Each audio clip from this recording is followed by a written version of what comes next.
믿음의 동역자 여러분, 잘 지내고 계시는지요? 우리가 백신을 맞으면은 이 팬데믹이 많이 누그러지고 또 정상 생활을 할 수 있는 것처럼 생각되었는데, 물론 이제 전에보다는 훨씬 나아졌죠.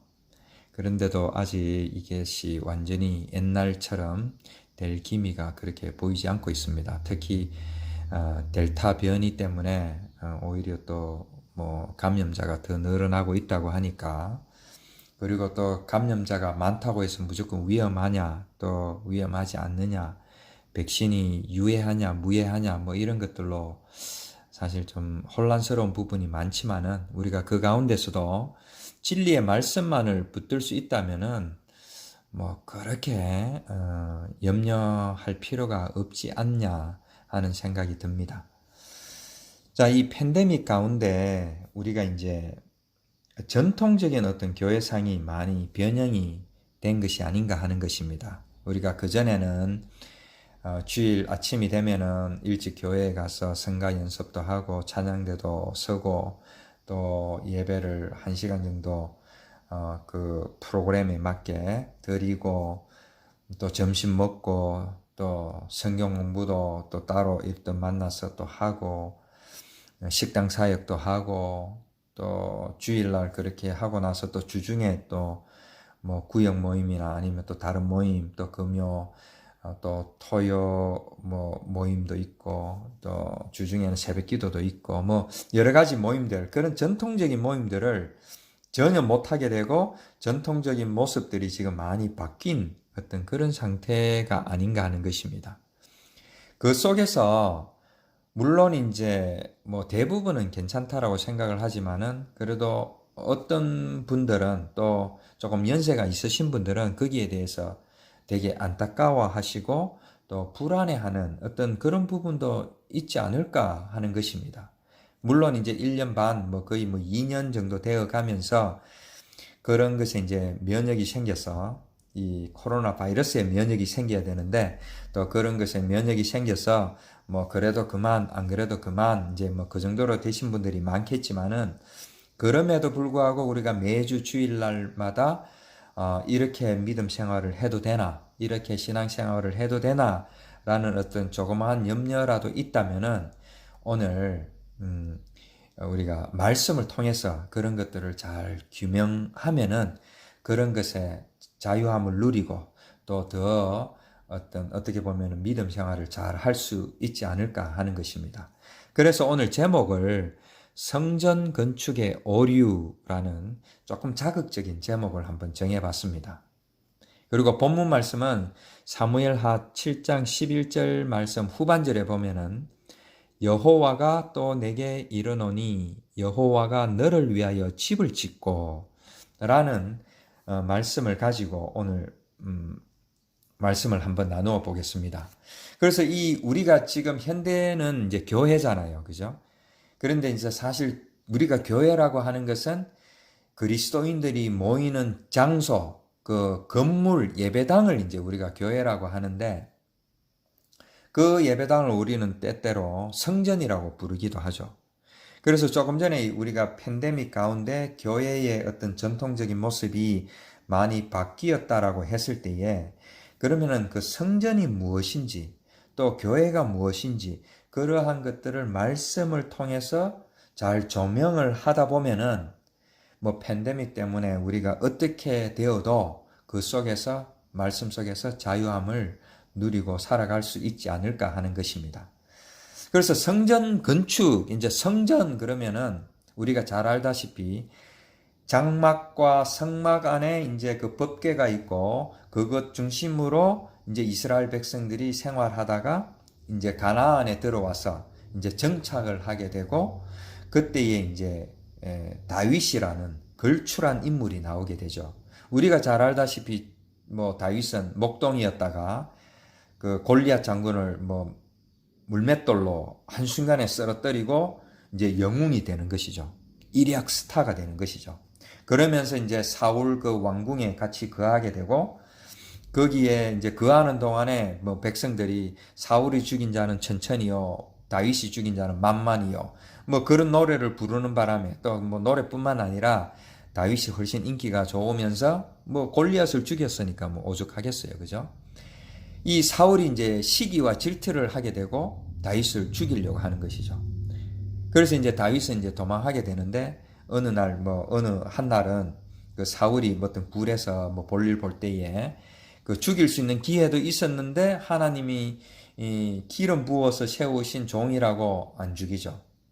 또 그리고 이제 다윗이 또 전쟁도 잘해가지고 대적들을 다 물리치고 이제 이스라엘 백성들이 태평성대하도록 기초를 세운 왕이 바로 다윗인 것입니다.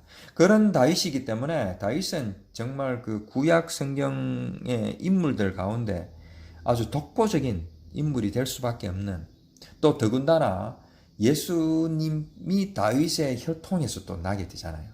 그렇기 때문에 그러한 걸출한 인물, 너무나도 유명한, 또 우리가 보기엔 믿음적으로나 또 하나님의 백성으로 조금 더 부족함이 없는 이제 다윗이 나오는 오늘 본문 말씀을 통해서 우리가 그 성전이 무엇인지, 또 성전 또 교회가 무엇인지 우리가 생각하는 시간을 잠깐 가져보도록 하겠습니다. 이 오늘 볼 우리가 사무엘하 7장의 말씀을 보면은 우리가 유명한 잘 아는 말씀이 있습니다. 다윗이 나단 선지자에게 이런 말을 하게 되죠. 나는 백향목 궁에 살거늘 하나님의 궤는 휘장 가운데 있도다. 여전히 그 텐트, 그 천막 가운데 있도다. 이런 말을 하니까 나단 선지자가 그 말을 듣고 여호와께서 왕과 함께 계셨고 전에도 또 지금도 왕과 함께 계시니까 왕이 마음먹은 그것을 행하소서라는 어떤 이렇게 대화하는 장면이 나옵니다. 그러니까 이제 다윗 왕은 자기는 이렇게 호의호식 하는데 좋은 궁에서, 백향목 궁에서, 하나님은 천막 가운데 그 법궤가 아직 천막에 있으니까 그 천막 가운데, 그 성막 가운데 있다라는 것은 더 큰 하나님의 성전을 세우겠다라는 그 의지를 나단 선지자가 보고서 이제 그렇게 행하라고 하는 장면이 나옵니다. 그러면서 이제 나단 선지자를 통해서 다윗에게 하는 하나님의 말씀이 그 이후에 계속 전개가 되는데요. 그 이후에 전개되는 하나님의 말씀을 이해하기 위해서는 그 7장의 전장이 되는 6장에 어떤 사건이 있었냐라는 것을 우리가 좀 볼 필요가 있습니다. 거기에는 어떤 사건이 있냐면은 이제 하나님의 궤가 이제 다윗 궁으로 이제 옮겨지는 그런 이제 사건이 있는데, 그때에 이제 소들이 그 법궤를 맨 그 수레를 끌고 오는 와중에 악기로 그 악기 뮤지컬 인스트루먼트 악기로 이제 하나님을 찬양하는 그 소리에 놀래 가지고 소들이 펄쩍 뛰게 되죠. 그러자 그 옆에 있던 그 웃사라는 사람이, 아마 그 성전을 관리하고 뭐 법궤를 관리하는 사람이겠죠. 웃사라는 사람이 그 법궤가 떨어질까봐 거기에다가 손을 대었는데 그때 하나님의 진노가 임하게 됩니다. 그러면서 웃사라는 자가 그 자리에서 죽게 되죠. 그것은 무슨 뜻이냐면은 하나님의 역사나 섭리에 인간이 조금 더 개입할 수 없다라는 것입니다. 인간의 노력이나 열심이 하나님의 구속사에, 하나님의 역사에 조금 더 영향을 줄 수가 없고, 또 그렇게 영향을 주려고 할 때에 하나님의 진노가 임한다라는 것을 그 전장 6장에 그 사건을 통해서 지금 얘기를 하고 있는 것이죠. 하나님의 말씀이.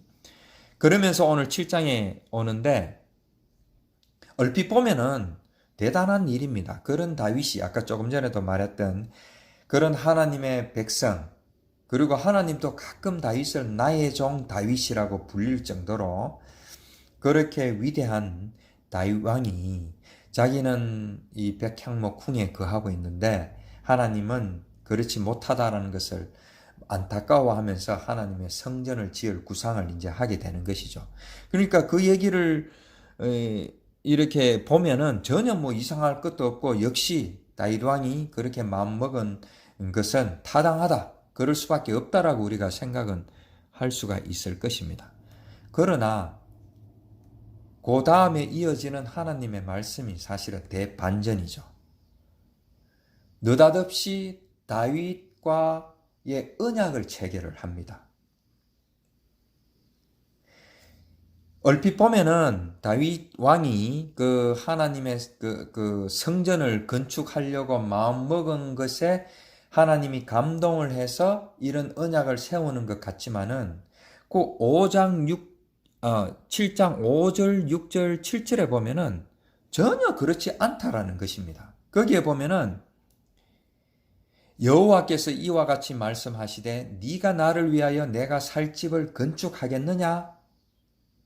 이거는 좀 포지티브한 어떤 뉘앙스가 될 수도 있고 네거티브한 뉘앙스가 될 수도 있지만은 그 다음에 자 어떤 말씀을 하는지 한번 보겠습니다. 오늘날까지 장막과 성막 안에 거하면서 내가 그 안에 있으면서 너희들을 인도하지 않았느냐? 너희를 먹이지 않았느냐? 그리고 내가 한 번이라도 너희 어느 지파들 가운데, 여기에 지파는 이제 무슨 그 사사들을 얘기를 한다고 주석에 나와 있더라고요. 어쨌든 그 뭐 어느 특정한 지파, 뭐 레위 지파가 됐든 어떤 그 제사장이 됐든 인도자가 됐든 그 지파 가운데 누구 한 사람에게도 나를 위하여 백향목 집을 건축하지 아니하였느냐라고 책망하거나 요구를 한 적이 있느냐라고 지금 말씀을 하고 있는 것입니다. 그렇기 때문에 지금 다윗이 자기는 그런 호화로운 궁에 살면서 하나님의 성전을 건축해야 되겠다라는 말을 할 때에 또 하나님의 메시지를 전해야 될 나단 선지자는 거기에 대해서 바른 말을 해야 됨에도 불구하고 와 인간적으로 다윗 왕이 저렇게 마음을 먹으니까 그거는 하나님이 분명히 원하는 것일 것이다. 그렇게 하셔야 됩니다라고 전혀 분위기 파악을 못하고 있는 나단 선지자의 말과는 생뚱맞게 완전 반대로 하나님은 그런 성전 건축을, 그런 성전을 원하지 않았다라는 것입니다. 그러면서 거기에 대해서 감동해서 하나님께서 다윗과 언약을 세우시는 것이 아니라 조금 전에 우리가 그 하나님의 법궤가 다윗 궁으로 들어올 때에 일어난 사건들처럼 네가 무엇을 하든지, 네가 어떤 정성을 바치든지, 어떤 열심을 하든지 나는 그것과 상관없이 너에게 언약을 세우는데 어떤 언약을 세우느냐? 오늘 본문 말씀처럼 여호와가 또 내게 이르노니 여호와가 너를 위하여 집을 짓고 자 지금 다윗 왕이 지금 하나님을 위하여 성전을 건축하려고 하는데 내가 언제 그것을 원했느냐? 오히려 내가 너를 위하여 집을 짓고 그리고 네 씨 뒤에서 나올 자를 통하여 너의 나라를 견고하게 세우고 그 나라의 왕위를 영원히 견고하게 하리라 라고 오히려 다윗을 향하여 나단 선지자를 통하여 언약을 체결하고 있는 것입니다. 물론 이 말씀을 얼핏 보면은 네 뒤에 날 씨, 즉 다윗이 밧세바를 통해서 난 그 솔로몬을 지칭을 할 수도 있을 것입니다. 그리고 실제로 이 말씀처럼 솔로몬이 그 성전을 건축하게 되죠. 그런데 문제는 그 나라를 영원히 견고하게 하리라 라는 말씀을 우리가 볼 때에 솔로몬의 성전이 영원히 견고하게 존재했느냐라는 것이죠. 또 그 나라가 견고하게 섰느냐라는 것이죠. 오히려 그 반대로 솔로몬이 처음에는 겸손하게 하나님을 잘 섬겼지만은 결국은 어떻게 됐습니까? 타락해서 나라가 둘로 쪼개어지는 단초를 제공하지 않았습니까? 그리고 그 둘로 쪼개어진 나라 북이스라엘과 남유다는 어떻게 되었습니까? 아수르와 바벨론에 쫄딱 망하지 않았습니까? 그 망하는 과정에 솔로몬 성전은 어떻게 됐습니까? 돌 하나도 돌 위에 남지 않고 다 무너졌던 것이죠. 그렇기 때문에 지금 이 말씀은 솔로몬과 그 솔로몬 시대를 얘기한다기보다는 예수 그리스도를 지금 얘기를 하고 있는 것입니다. 우리가 요한복음 2장 19절에 보면은 예수께서 대답하여 이르시되 너희가 이 성전을 헐라 내가 사흘 동안에 일으키리라. 예수님이 직접 자기의 몸을 가리키면서 성전이라고 지금 얘기를 하고 있는 것입니다. 그리고 그 예수를 믿는 자들, 하나님의 영이 거하는 모든 자들이 성전이라고 고린도전서 3장 16절인가요? 거기 어딘가에 나오죠. 우리가 다 성전이 되는 것입니다. 그 돌로 만든 그 성전이 이 말씀이 하나님이 원하시는 성전이 아니다라는 것이죠.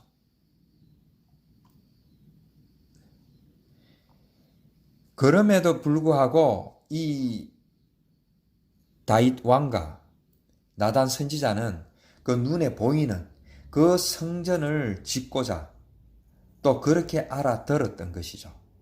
하늘나라의 성전을 성막을 통해서 장막을 통해서 이스라엘 백성들에게 보여주었던 것은 너무 하늘나라의 성전이 어떤 것인지를 모르니까 표적으로 또 하나님이 임재하는 곳이 어떤 곳인가 그것을 보여주기 위해서 이 땅에 보이는 표적으로 보여주시는 것이지 하나님이 그것 자체를 화려하게 거룩하게 웅장하게 짓기를 원하셨던 것이 아니라는 것입니다. 우리는 얼핏 생각하기를 성전 세 개가 나오죠. 스룹바벨 성전, 솔로몬 성전, 그리고 헤롯 성전.